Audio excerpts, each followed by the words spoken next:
नमस्कार. स्वस्थ भारत कार्यक्रमात मी सुचेता गरुडे आपल्या सगळ्यांचं मनापासून स्वागत करते. श्रोते हो, कधी कधी काय होतं, आपल्या पोटात अचानक दुखायला लागतं. पण नेमकं कुठल्या कारणाने आपल्या पोटात दुखतंय हे काही कळायला मार्ग नसतो. तेव्हा लगेच घरगुती उपचार न करता डॉक्टरांकडे जाणं आवश्यक आहे. श्रोते हो, कधी कधी पोटात दुखायला लागल्यानंतर अपेंडिसायटिस हे सुद्धा कारण असू शकतं. तेव्हा पोटात दुखल्यावर लगेचच डॉक्टरांकडे जा. तर श्रोते हो, अपेंडिसायटिस होऊच नये म्हणून आपण काय काळजी घ्यायची हे आज आपण स्वस्थ भारत या कार्यक्रमाच्या माध्यमातून जाणून घेणार आहोत. तर श्रोते हो, आजचा आपला विषय आहे अपेंडिसायटिस. या विषयाची माहिती देण्यासाठी आज आपल्याकडे डॉक्टर राजीव पालविया हे आलेले आहेत. डॉक्टर राजीव पालविया हे लॅप्रोस्कोपिक सर्जन आहेत. तसंच ते गोल्ड मेडलिस्ट सुद्धा आहेत. ते गेली 25 वर्ष या क्षेत्रात कार्यरत आहेत. तर आज आपण त्यांच्याकडून अपेंडिसायटिस या आजाराविषयी माहिती करून घेऊया. डॉक्टर राजीव पालविया, स्वस्थ भारत कार्यक्रमात मी आपलं मनापासून स्वागत करते. नमस्कार. नमस्ते. डॉक्टर, अपेंडिसायटिस म्हणजे नेमकं काय? अपेंडिक्स ऍक्च्युली सर्वांमध्ये असतो.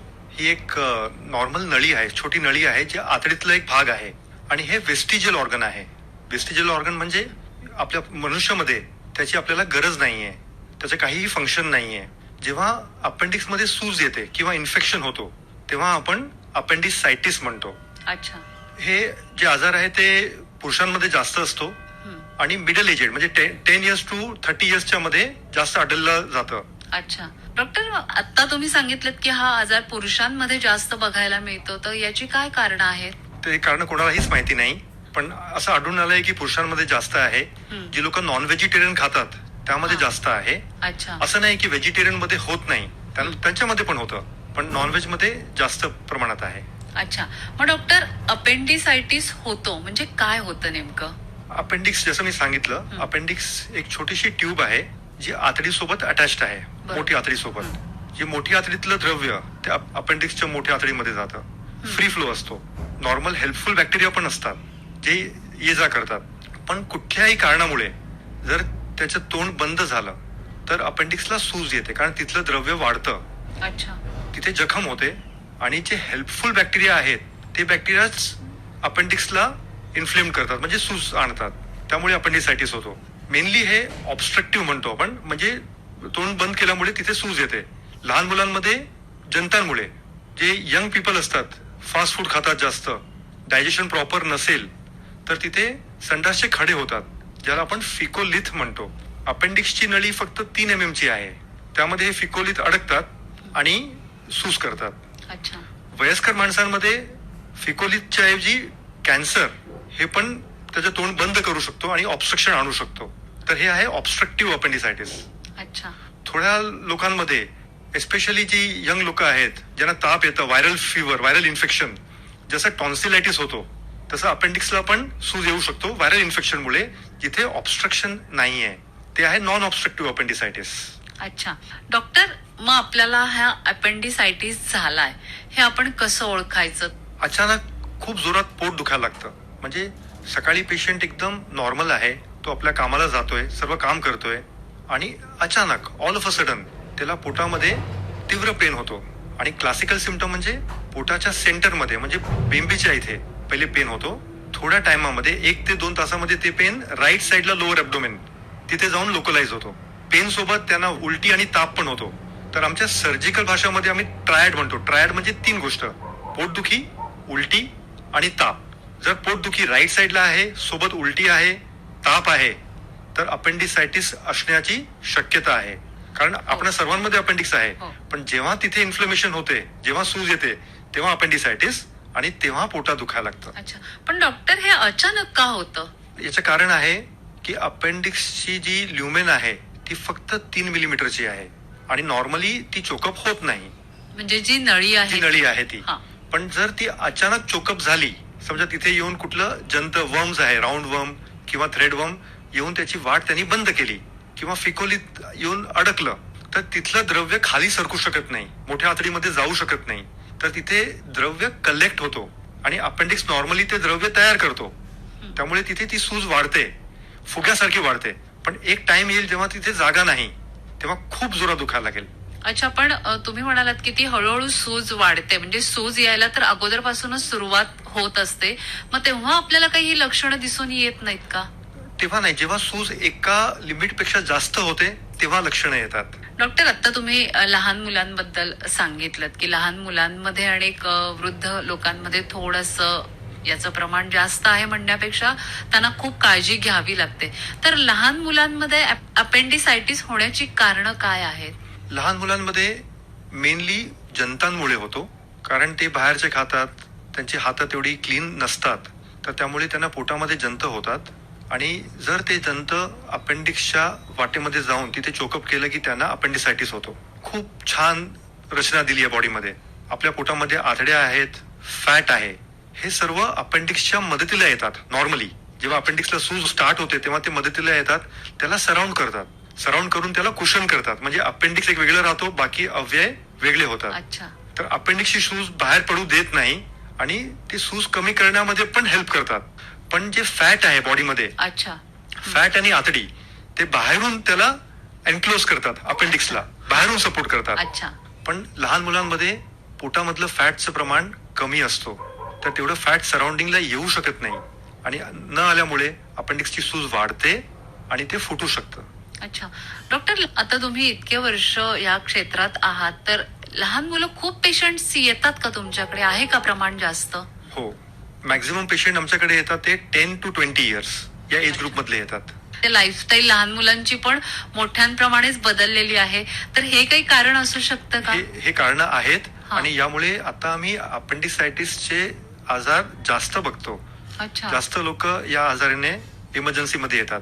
पण लहान मुलांमध्ये पण असंच अचानक पोटात दुखणं हेच तुम्हाला लक्षण दिसून येतं का, की आणखीन काही वेगळी लक्षणं आहेत? लहान मुलांमध्ये हेच लक्षण आहे की खूप जोरात पोटात दुखायला लागतं आणि ते तेवढं आपल्याला एक्सप्रेस करू शकत नाही. ते सांगू शकत नाही की त्यांना कुठे दुखतंय, केव्हापासून दुखतंय. तर त्यामध्ये डायग्नोसिस मध्ये लेट होण्याची शक्यता असते. आणि लहान मुलांमध्ये फक्त अपेंडिसायटिस नसतं, दुसरे आजार आहे ते पण याला मिमिक करतात, त्यासारखेच आपल्याला जाणून येतात. एक्झॅक्टली डॉक्टर, मला हेच विचारायचं आहे की पोटात दुखलं म्हटल्यानंतर आपण बऱ्याच आजारांशी रिलेट करतो, की अपचन झालं असेल, गॅसमुळे पोटात दुखत असेल, ऍसिडिटीमुळे पोटात दुखत असेल, असे बरेच असे एकमेकांसारखे आजार आहेत. तर काय सांगाल याबद्दल आपण?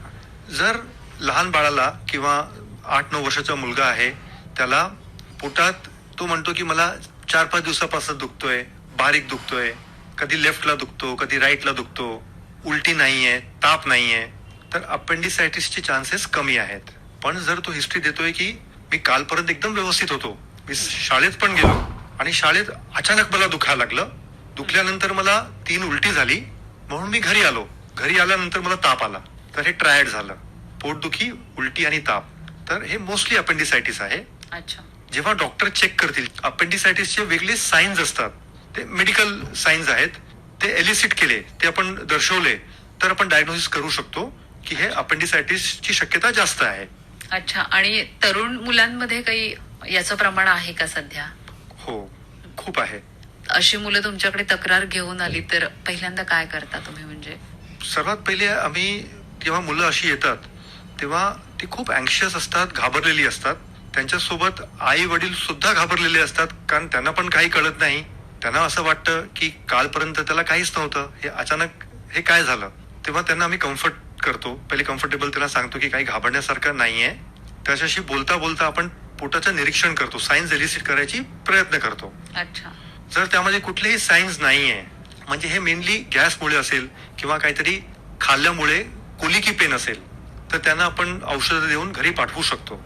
पण कुठलीही साईन जर पॉझिटिव्ह आली, जर आपल्याला वाटलं की अपेंडिसायटिसचे चान्सेस आहेत, तर फर्दर इन्व्हेस्टिगेशन आपण करतो, जेणे अपेंडिसायटिसचं डायग्नोसिस करता येईल. तुम्ही सुरुवातीला सांगितलं की बेंबीच्या ठिकाणी ते दुखायला लागतं. फक्त तिथेच दुखतं की डॉक्टर त्याच्या आजूबाजूला पण दुखायला लागतं? अपेंडिक्स आपलं राईट साईडला खालच्या बाजूला आहे, तर जेव्हा ही सूज येईल तेव्हा पेन त्याच साईडला होणार.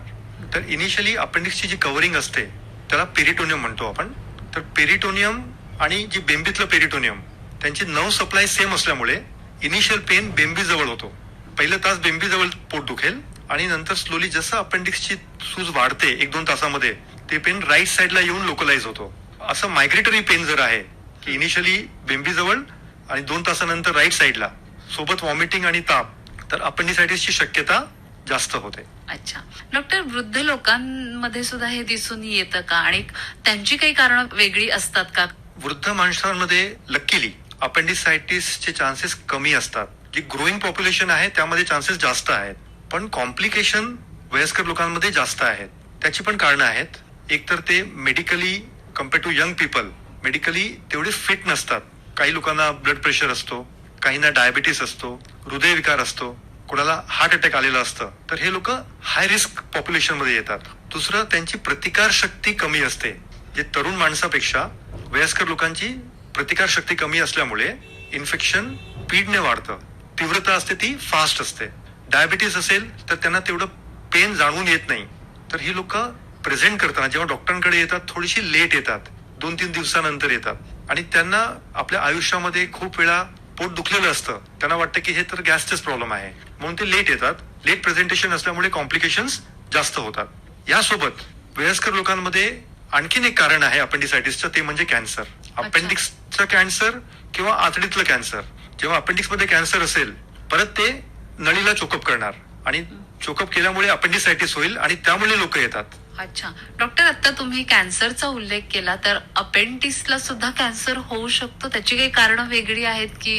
अपेंडिक्सला पण कॅन्सर होतात. इनिशियली फर्स्ट स्टेजला आणि सेकंड स्टेजला कुठलीही लक्षणं येत नाही.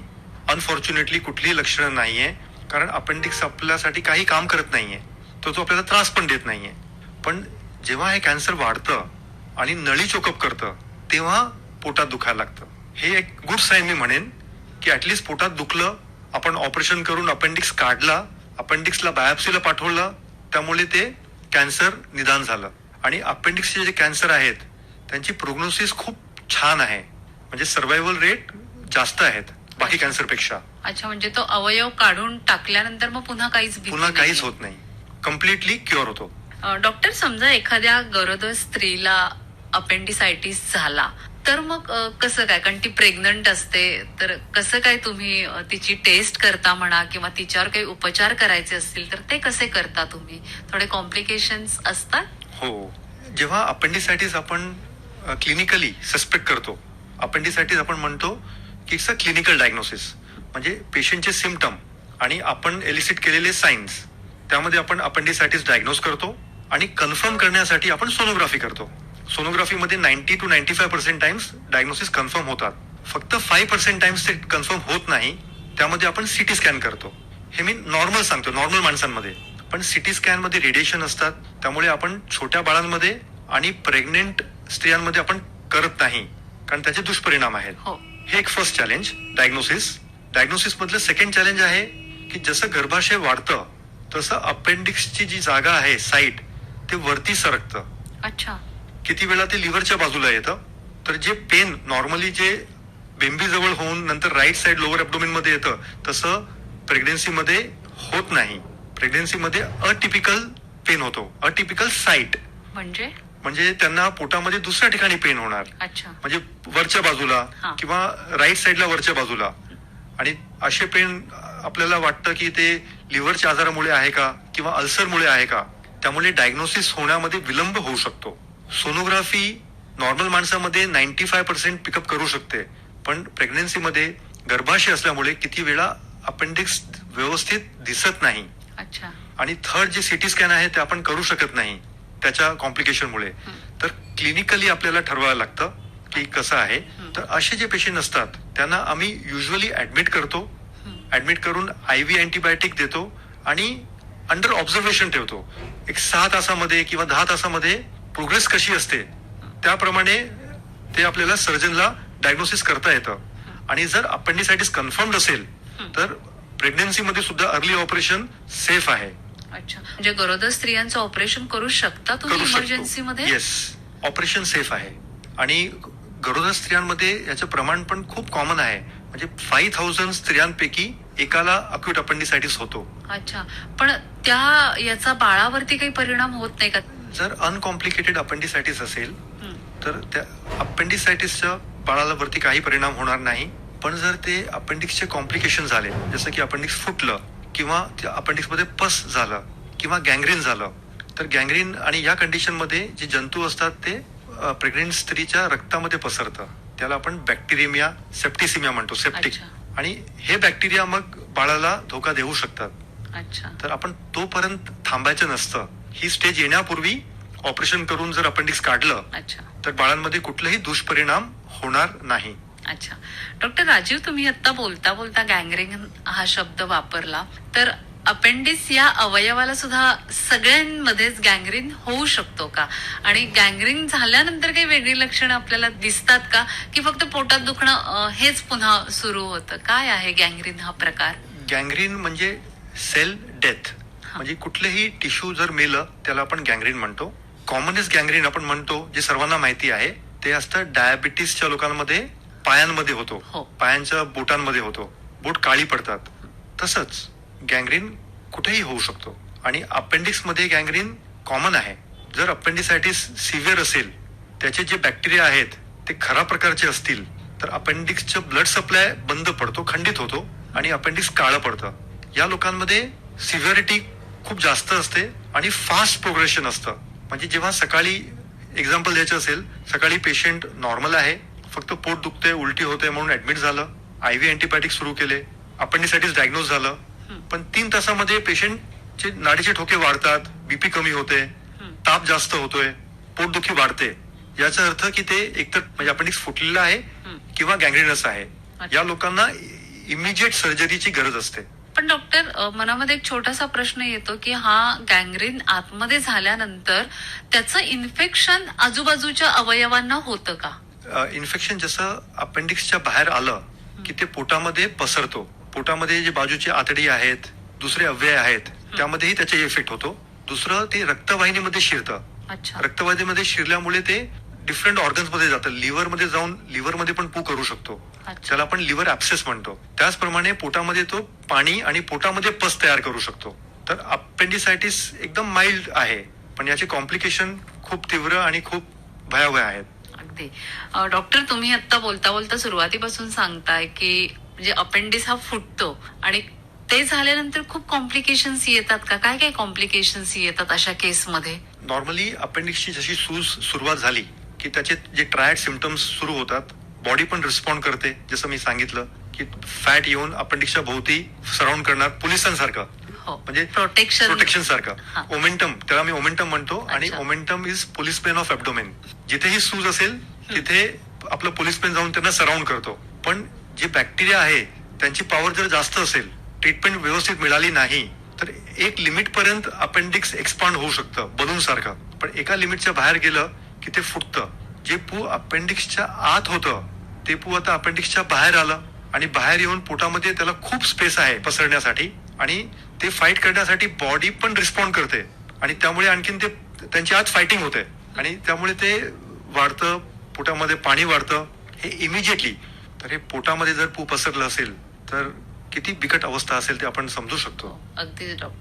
डॉक्टर, तुमच्याकडे असा पेशंट तक्रारी घेऊन आला की उपचार पद्धती तुमची काय सुरू होते? सर्वात पहिले पेशंटला एक्झामिन करणं, क्लिनिकली डायग्नोज करणं आणि इन्व्हेस्टिगेशन नंतर डायग्नोसिस कन्फर्म करणं. यामध्ये मेन 3 टेस्ट आहेत. एक आहे WBC काउंट, जे अपेंडिसायटिस मध्ये वाढणार. सोनोग्राफी, ज्यामध्ये आपल्याला कन्फर्म होईल. आणि त्यामध्ये नाही कन्फर्म झालं तर CT स्कॅन. एकदा कन्फर्म झालं की ट्रीटमेंट सर्जरी आहे. Treatment of appendicitis is surgery, ideal treatment. आणि सर्जरी 2 प्रकारे होते, एक कन्व्हेन्शनल आणि लॅप्रोस्कोपी. पण फक्त सर्जरी हीच उपचार पद्धती आहे का, की गोळ्या औषधं देऊन बाकीच्या आजारांना बरं करता येतं, तसं काही याच्यात होत नाही का? अपेंडिसायटिस मध्ये ट्रीटमेंट सर्जरी आहे, पण आपण मेडिकल लाईन ऑफ ट्रीटमेंट म्हणजे गोळ्या किंवा इंजेक्शन देऊन ठराविक लोकांमध्ये प्रयत्न करू शकतो. कोणामध्ये करू शकतो? पहिलं आहे जी लोक ऑपरेशनसाठी फिट नाहीये, म्हणजे कोणाला हृदयविकार आहे किंवा आता 4 दिवसापूर्वी अटॅक आलाय किंवा बेशुद्ध करण्यासाठी फिट नाहीये आणि माइल्ड अटॅक आहे, तर त्यामध्ये आपण अँटीबायोटिक्सचं ट्रायल देऊ शकतो. कोणी जॉबसाठी बाहेर आहे, ऑफशोर आहे, जे शिपमध्ये काम करतात, तिथे त्यांना पोटात दुखायला लागलं, इमर्जन्सी सर्जरी करता येत नाही आणि जर अगेन माइल्ड असेल तर अँटीबायोटिक देऊन ते आपल्याला कमी करण्याचा प्रयत्न आपण करू शकतो. आणि थर्ड, प्रेग्नन्सीमध्ये एस्पेशली पहिल्या 3 महिन्यामध्ये जेव्हा जर माइल्ड अटॅक असेल तर आपण अँटीबायोटिकने प्रयत्न करतो. जर त्याने कमी झालं तर अँटीबायोटिक कंटिन्यू करून आयडियली 1.5 महिन्यानंतर त्यांना परत ऑपरेट करतो. कारण एकदा ज्यांना अपेंडिसायटिस झालं त्यांना रिकरंट अपेंडिसायटिस म्हणजे परत होण्याची चान्सेस खूप जास्त असतात. आणि 2 प्रकारचे लोक आहेत ज्यामध्ये मेडिकल लाईन ऑफ ट्रीटमेंट द्यायची नसते. ते म्हणजे स्मॉल चिल्ड्रन, लहान मुलं, आणि वयस्कर माणसं जी फिट आहेत. त्यामध्ये आपण औषधांचे प्रयत्न करू नये, कारण त्यांच्यामध्ये कॉम्प्लिकेशन रेट जास्त असतात. कारण त्यांच्याकडे पोलिसमॅन कमी आहे, इम्युनिटी कमी आहे, आणि वयस्करमध्ये कॅन्सरची पण शक्यता आहे. पण डॉक्टर हल्ली या जे ऑपरेशन्स होतात ते जास्त लॅप्रोस्कोपिकनी होतात की पोटाला चीर देऊन केलं जातं? जास्त करून आता सर्व ऑपरेशन लॅप्रोस्कोपिकली होतात. 99% लॅप्रोस्कोपिकलीच केले जातात. पण जर खूप कॉम्प्लिकेटेड असेल, खूप जास्त पोटामध्ये पस पसरलेलं असेल, जे लेट प्रेझेंटेशन होतात, त्या लोकांमध्येही लॅप्रोस्कोपीने केले जातात. पण ठराविक लोकांमध्ये त्या टायमाला आपल्याला कन्व्हर्ट करायला लागतं. का कन्व्हर्ट करायला लागतं? कारण की जर समजा 4-5 दिवस गेलेत तर आपले पोलिसमॅन तिथे आलेले आहेत अपेंडिक्सच्या बाजूला, आतड्या सर्व आलेले आहेत. आतडी एकदम चिटकून असतात अपेंडिक्सला. अच्छा. कधी कधी लॅप्रोस्कोपिकली ते सोडवणं शक्य होत नाही, कारण तिथे होल होण्याची शक्यता होते. तर त्या टायमाला ओपन करून ते सोडवले जातात. पेशंटची सेफ्टी सर्वात प्राधान्य आहे. लॅप्रोस्कोपी आणि ओपन तेवढं फरक नाही. लॅप्रोस्कोपीचे ऍडव्हान्टेज आहेत की फक्त छोटे होल मधून आपण ऑपरेशन करतो, दुखणं राहत नाही. 1 किंवा 2 दिवसामध्ये माणसं आपल्या कामाला लागू शकतात. अच्छा, म्हणजे छोटं ऑपरेशन आहे की मोठं आहे? ऑपरेशन आहे, छोटं आणि मोठं नाही. कुठल्या स्टेजला आपण करतो. जर अर्ली स्टेजला केलं तर ते मायनर ऑपरेशन आहे. पण जर कॉम्प्लिकेशन झालेले आहेत, परफोरेशन आहे किंवा गँग्रीनस अपेंडिसायटिस आहे, तर त्यामध्ये ते ऑपरेशन मोठं आहे. अच्छा डॉक्टर, या अपेंडिसायटिस मुळे जीवाला काही धोका होऊ शकतो का? अनकॉम्प्लिकेटेड अपेंडिसायटिस मध्ये जीवाला काही धोका नाही. पण कॉम्प्लिकेटेड म्हणजे गँग्रीन किंवा परफोरेटेड अपेंडिसायटिस, त्यामध्ये जीवाला धोका असतो. कॉम्प्लिकेटेड अपेंडिसायटिस मध्ये 4% मॉर्टॅलिटी रेट आहे. म्हणजे 4% लोक एक्सपायर पण होऊ शकतात. अच्छा.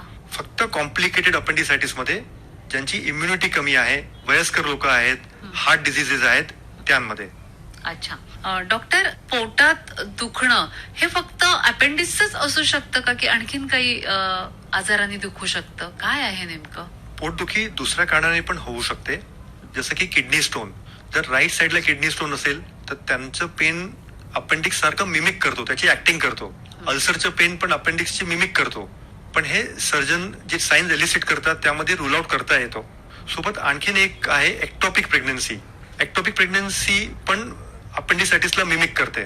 अच्छा, ही प्रेग्नन्सी म्हणजे नेमकं काय डॉक्टर?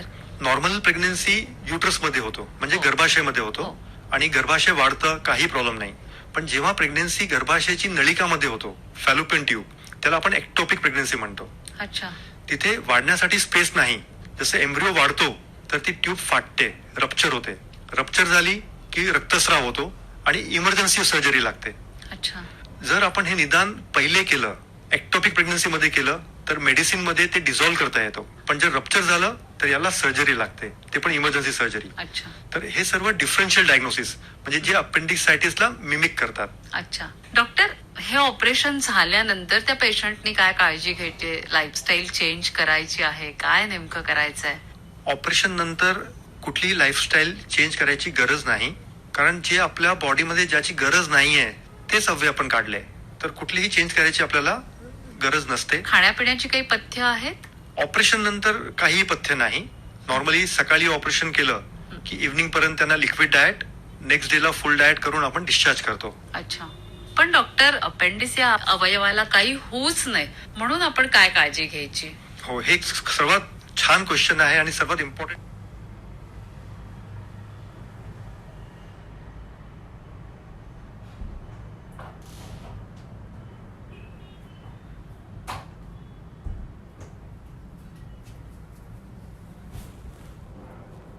का होत नाही? कारण आपण फास्ट फूड खातो, प्रोसेस्ड फूड खातो, जे डायजेस्ट होत नाही. आपल्या जेवणामध्ये फायबर नसतात किंवा आपण पाणी पित नाही.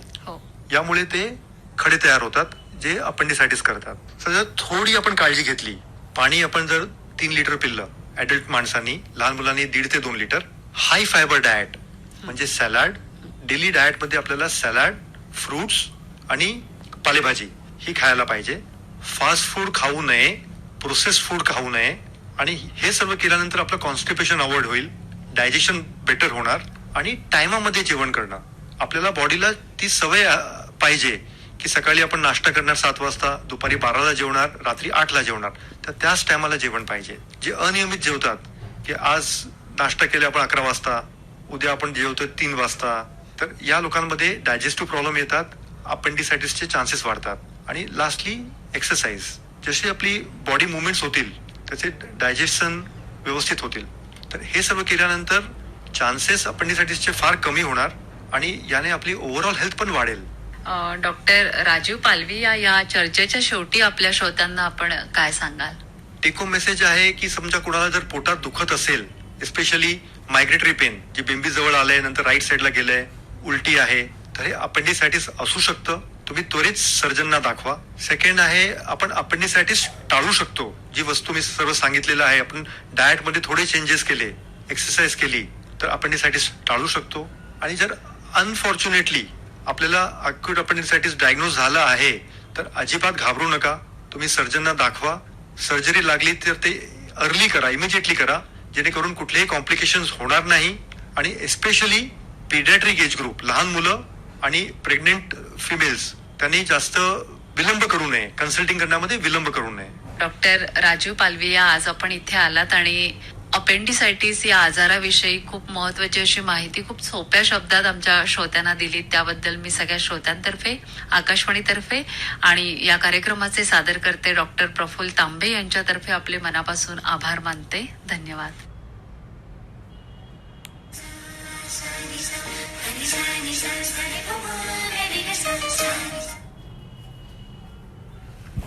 स्वस्थ भारत हा कार्यक्रम समाप्त होत आहे.